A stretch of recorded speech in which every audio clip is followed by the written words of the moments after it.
நாளைக்கான வீடியோவில் என்ன நடக்குன்னு சொல்லிட்டு பார்க்கலாம். வீடியோக்குள்ளே போகிறதுக்கு முன்னாடி நம்ம சேனலை சப்ஸ்கிரைப் பண்ணிவிட்டு மறக்காம லைக் பட்டனை தட்டி விட்டுருங்க. வீடியோ வந்துட்டு சூப்பராக இருக்குது, இன்ட்ரெஸ்டிங்காக கூட இருக்குது. சரி வாங்க வீடியோக்குள்ளே போகலாம். ஃபஸ்ட்டு சீனில் வந்துட்டு ஹேமா கிட்ட எல்லோரும் பேசிகிட்டு இருக்காங்க. அந்த சீன் தான் காமிச்சிட்டு இருக்காங்க. ஹேமா, இன்னுமா நீ கோவமாக இருக்க? இதை எடுத்துக்கோ, வாழைப்பழம்லாம் இருக்குது, எடுத்து சாப்பிடு, ஏன் இப்படியே அமைதியாக இருக்க, ஏதாவது பேசு அப்படின்னு சொல்ல, எனக்கு எது வேணாம் அப்படின்ற மாதிரி சொல்லிடுற. வெற்றி சொல்கிறாரு, அவங்க தான் இவ்வளோ தூரம் சொல்கிறாங்கல்ல ஹேமா, ஏதாவது எடுத்துக்கோ சாப்பிடு அப்படின்னு சொல்ல, எதை நம்பி எடுத்துக்க சொல்கிறீங்க, இதில் ஏதாவது கலந்துருந்தாலும் கலந்துருக்கும், எனக்கெல்லாம் வேணாம் அப்படின்னு சொல்ல 3 பேருமே ஷாக் ஆகுறாங்க. இந்திரா சொல்கிறாங்க, என்னக்கா சொன்னீங்க, இதில் ஏதாவது கலந்துருக்கமா, நான் அப்படி பண்ணுவேனா, நாங்கள் ஏதாவது அப்படிலாம் உங்களுக்கு இது வரைக்கும் பண்ணியிருக்கோமா, ஏன்க்கா இப்படிலாம் பேசுகிறீங்க அப்படின்னு சொல்ல, இப்போ எனக்கு நடக்கிறதெல்லாம் நினச்சி பார்க்கும்போது ரொம்ப பயமாக தான் இருக்குது, யாரை நம்பக்கூடாதுன்னே இந்த வீட்டில் எனக்கு தெரியல செய் அப்படின்னு சொல்ல, இந்த வந்துட்டு காவியா சொல்கிறாங்க, என்ன ஹேமாக்கா இப்படியெல்லாம் பேசுகிறீங்க, போன வாரம் தானே நம்ம எல்லாம் ப்ராமிஸ் பண்ணோம், இந்த வீட்டில் எத்தனையோ பிரச்சனைகள் வந்திருக்கு, அதெல்லாம் நம்ம ஒன்றா இருந்து தானே சரி பண்ணியிருக்கோம், அத்தனை பிரச்சனைகளை நம்ம பிரிஞ்சு போனதே கிடையாது, அப்படி இருக்கும்போது ஏன்க்கா இப்படிலாம் பேசுகிறீங்க, இங்கே பாருங்கள் இதெல்லாம் வேணாங்க்கா, எப்பவும் போல் நம்ம எல்லாரும் பேசி சந்தோஷமாக இருப்போம் அப்படின்ற மாதிரி சொல்ல, எனக்கு யாரு கூடயுமே பேச விருப்பம் கிடையாது, தயவுசெய்து இங்கேருந்து போயிடுங்க அப்படின்னு சொல்ல, இந்திரா வந்துட்டு சொல்கிறாங்க, ஏன்க்கா இப்படிலாம் பேசிகிட்டு இருக்கீங்க அப்படின்ற மாதிரி சொன்னதுமே, நீ எல்லாம் வேணும் தானே பண்ணியிருக்க, நல்ல பேர் எடுக்கணுன்றதுக்காண்டி என் குழந்தைய வந்துட்டு இப்படி பண்ண பார்த்துட்டே அப்படின்னு சொல்ல, என்ன பார்த்தாக்க அப்படி சொல்கிறீங்க, நான் அப்படி வேணும்னே பண்ணியிருப்பேனா அப்படின்ற மாதிரி சொல்ல, யாரும் என்கிட்ட பேசாதுங்க, தயவுசெய்து வெளியில் போங்க அப்படின்ற மாதிரி வந்துட்டு ஹேமா சொல்லிடுறாங்க. அடுத்து வந்துட்டு சுபா சொல்கிறாங்க, இந்திரா இப்போதைக்கு பேச வேணாம், வா நம்ம போயிடலாம் அப்படின்னு சொல்ல, வா இந்திரா போயிடலாம் அப்படின்னு சொல்லிட்டு காவியாவும் சொல்கிறாங்க. அவங்க ரூமை விட்டு வெளியில் போயிடுறாங்க. வெற்றி வந்துட்டு நான் சமாதானப்படுத்துகிறேன் அப்படின்ற மாதிரி சொல்லிடு. இந்திரா சோகமாக வெளியில் ஒரு இடத்துல நின்று ஃபீல் பண்ணிகிட்டு இருக்காங்க. நம்ம யாருக்கு என்ன தீங்கு செய்தோம், ஏன் நமக்கு மட்டும் இப்படி ஒரு கஷ்டம் அப்படின்ற மாதிரி நின்று ஃபீல் பண்ணிக்கிட்டு இருக்க. அந்த இடத்துக்கு வந்துட்டு காவியா வர்றாங்க. இந்திரா அப்படின்னு சொல்ல, அக்கா அப்படின்னு சொல்லிட்டு கட்டிப்பிடிச்சு அழுக ஆரம்பிச்சிடுறாங்க.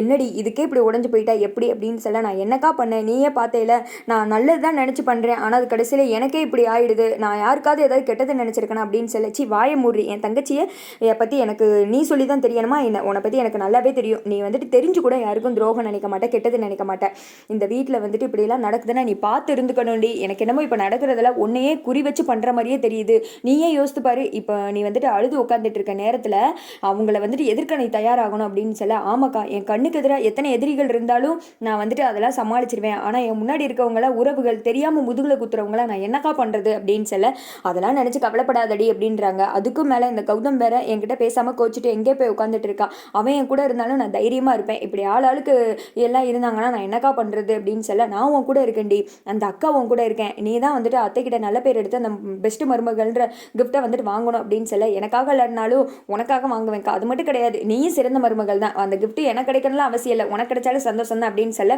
இப்போதைக்கு முக்கியம் உனக்கு கிடைக்கிறதான், அப்போ தான் வந்துட்டு கௌதமும் வந்து சேருவார், அத்தை மனசுலேயும் நீ நல்லா ஸ்ட்ராங்காக இடம் பிடிப்ப, புரியுதுல அப்படின்னு சொல்ல, நல்லா புரியுதுக்கா அப்படின்றாங்க. அடுத்து வந்துட்டு 2 பேர் ஹக் பண்ணிட்டு பயங்கரமாக ஃபீல் பண்ணிட்டு இருக்காங்க. அப்போ நம்மளோட மைண்ட் வாய்ஸ், ஒரு குடும்பத்தில் ஒருத்தங்க எதிரியாக இருக்கலாம், குடும்பமே வளைச்சி சுற்றி ஒருத்தங்களுக்கு எதிரியாக இருந்தால் என்னப்பா பண்ணுறது, போகிற இடம்லாம் முட்டுக்கட்டையாக இருக்குது அப்படின்ற மாதிரி இருக்குது. சரி கவலைப்படாதீங்க இந்திரா, குக்கு வித் கோமாளி முடிச்சுட்டு அவர் வந்துட்டு வந்துடுவார் கௌதம். அடுத்த சீனில் வந்துட்டு ராமச்சந்திரன் எல்லாருமே ஹாலில் உட்காந்துக்கிட்டு இருக்கா. அந்த இடத்துக்கு இந்திரா வர்றாங்க. ஹேமா வந்துட்டு ஒரு மாதிரி மூஞ்சி தூக்கி வச்சுட்டு இருக்காங்க. அப்போ வந்துட்டு, மாமா என்ன இப்படி ரொம்ப டல்லாக இருக்கிற மாதிரி இருக்கீங்க, ஜூஸ் எது கொண்டு வருவா அப்படின்னு சொல்ல, ஆமாம்மா எனக்கு கொண்டு வந்துரு அப்படின்றாங்க. வெற்றிக்கிட்ட வந்துட்டு கேட்குறாங்க, எனக்கு கொண்டு வந்துரு அப்படின்னு சொல்ல, காவியா வந்துட்டு எனக்கு ஓகே அப்படின்னு இந்த திக்கா ஹேமா கிட்ட கேட்கவும் மூஞ்சி தூக்கி வச்சுக்கிறாங்க. நீ கொண்டு வாமா அப்படின்ற மாதிரி வெற்றி சொல்லிடுறாரு. இவங்க வந்துட்டு ஜூஸ் கொண்டு வர உள்ள போக, ராகினி வந்துட்டு டைனிங் டேபிள் உட்காந்துட்டு இருக்காங்க. அந்த இடத்துக்கு கதிர் வந்து உட்காடுறாங்க. 2 பேரும் குசு குசுன்னு ஏதோ பேசுறாங்க. ராகினி சொல்றாங்க, அவள் ஜூஸ் எடுத்துட்டு வர போயிருக்கா, பிளான் ஓகேவா அப்படின்ற மாதிரி பயங்கரமா தம்ஸ் அப்லாம் காமிச்சுக்கிறாங்க. இதை வந்துட்டு இந்திரா கவனிச்சிடுறாங்க. 2 சவுனிகளும் ஒன்று சேர்ந்து என்ன பண்ணிக்கிட்டு இருக்கீங்க அப்படின்ற மாதிரி இந்திரா மைண்ட் வைஸில் நினச்சிக்கிட்டு பார்த்து கேர்ஃபுல்லாக இருந்துக்கணும் அப்படின்ற மாதிரி உள்ளே போயிட்டு ஜூஸ் எடுத்துகிட்டு வர போகிற நேரத்தில் இங்கிட்டு வந்துட்டு கதிர் ராகினி பிளான் போடுறாங்க. லேப்டாப்பை ஒரு ஓரமாக தள்ளி வச்சுட்டு, இப்போ பாரு இந்த லேப்டாப் போட்டு உடையட்டும், அவளை நான் என்ன பண்ணுறேன் பாரு, உண்டு இல்லைன்னு பண்ணுறேன் அப்படின்னு சொல்லிட்டு முறைச்சிட்டு இருக்காங்க. கரெக்டாக இந்திரா வர்றப்போ இந்திராவை தட்டி விடுற மாதிரி தட்டி விட்டு ஜூஸ் எல்லாம் லேப்டாப்பில் கொட்டி கீழே விழுகிறதான் பிளானு. இந்திரா வந்துட்டு அப்படியே சுதாரிச்சுக்கிட்டு நின்றுக்கிறாங்க. ராகினி வந்துட்டு அதை கவனிக்காமல் டங்குன்னு வந்துட்டு லேப்டாப்பை தட்டி கீழே விழுந்துருது. யோச்சா லேப்டாப் போச்சு அப்படின்னு சொல்லிட்டு கதிர் கத்தி எந்திக்க, என்னாச்சு அப்படின்னு சொல்லிட்டு எல்லாருமே அந்த இடத்துக்கு வர்றாங்க. இங்கே பாருங்க, உள்ளே வந்துட்டு எதுவுமே ஆன் ஆக மாட்டேங்குது, டிஸ்பிளே கூட ஆன் ஆகலை அப்படின்னு சொல்லி வெற்றி வாங்கி பார்க்குறாங்க. ஆமாடா போச்சு, இது இனி ஒன்றத்துக்கு ஆகாது, இவ்வளோ ரேட்டானதை வந்துட்டு பார்த்து வச்சுக்க வேணாமா அப்படின்னு சொல்லிட்டு வெற்றியும் திட்டு, இந்த பக்கம் வந்துட்டு ராமச்சந்திரன் திட்ட ஆரம்பிச்சிடறாங்க. உனக்கெல்லாம் எந்த பொருளையுமே பத்திரமா வச்சுக்க தெரியாது அப்படின்ற மாதிரி திட்டிகிட்டு இருக்க. ராகினிக்கு என்ன பண்ணுறேன்னே தெரியல, இவங்க சேர்ந்து போட்ட பிளான் தானே, அதனால் திருடனுக்கு தேல் கொட்டின மாதிரி அப்படியே அமிக்கிக்கிட்டு 2 பேர் இருக்காங்க.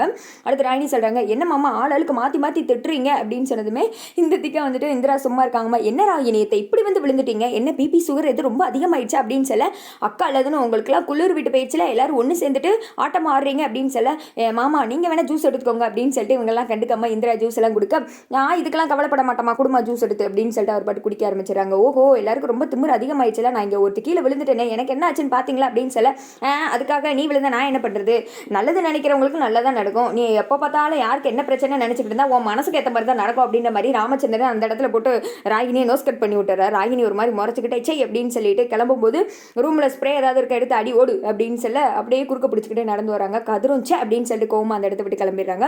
அடுத்த சைடில் ராமச்சந்திரன் ரூமில் இருக்கும்போது இந்திரா போகிறாங்க. மாமா, இப்போ வரைக்கும் நீங்கள் எனக்கு ரொம்ப வந்துட்டு சப்போர்ட்டாக இருக்கீங்க, ஒரு பில்லர் மாதிரி என்னை வந்துட்டு இந்த குடும்பத்தில் பார்த்து வழி நடத்திட்டு இருக்கீங்க, எனக்கு வந்துட்டு அப்பா மாதிரி நீங்கள் தான் மாமா இருக்கீங்க, அதுக்கு ரொம்ப தேங்க்ஸ் அப்படின்றாங்க. ஏமா, உன் சொந்த அப்பாக்குன்னு இப்படி தான் தேங்க்ஸ் சொல்லுவியா, அதெல்லாம் வேணாமா அப்படின்னு சொல்லிட்டு இருக்க அந்த இடத்துக்கு காவியா வர்றாங்க. என்ன மாமா, என் தங்கச்சி என்ன சொல்லிட்டு இருக்கா அப்படின்னு சொல்லி, இப்போ தான் கூட நிறைய உனக்கு கொடுத்துருக்கா, நீ வேணா எனக்கு ஏதாவது கொடுமா அப்படின்னு சொல்லி அவள் சொல்கிறது உண்மைதான் மாமா, எங்கள் அப்பா விடவே அதிகமாக நீங்கள் பார்த்துக்கிறீங்க அப்படின்னு சொல்லிட்டு இவங்க சந்தோஷமாக பேசிகிட்டு இருக்கத ராகினி வந்துட்டு ஓஹோ ஒன்னாவா இருக்கீங்க, இப்போ வாரி என்ன பண்ணுற அப்படின்னு சொல்லிட்டு ஹேமா கூப்பிட்டு பார்த்தியா, பரிசெல்லாம் அவள் தான் தட்டிட்டு போயிடுவா போல, நீ இப்படி ஏமாலியாவே இரு அப்படின்னு சொல்ல, அதெல்லாம் கிடையாது சந்தோஷமாக பேசுகிறாங்க அவ்வளோதான் அப்படின்னு சொல்லி, நீ இப்படியே நினச்சிக்கிட்டு உன்னை எனக்கு பிடிக்கும் அதனால தான் சொல்கிறேன் அப்படின்னு சொல்ல ஹேமா வில்லத்தனமாக யோசிச்சுட்டு இருக்காங்க.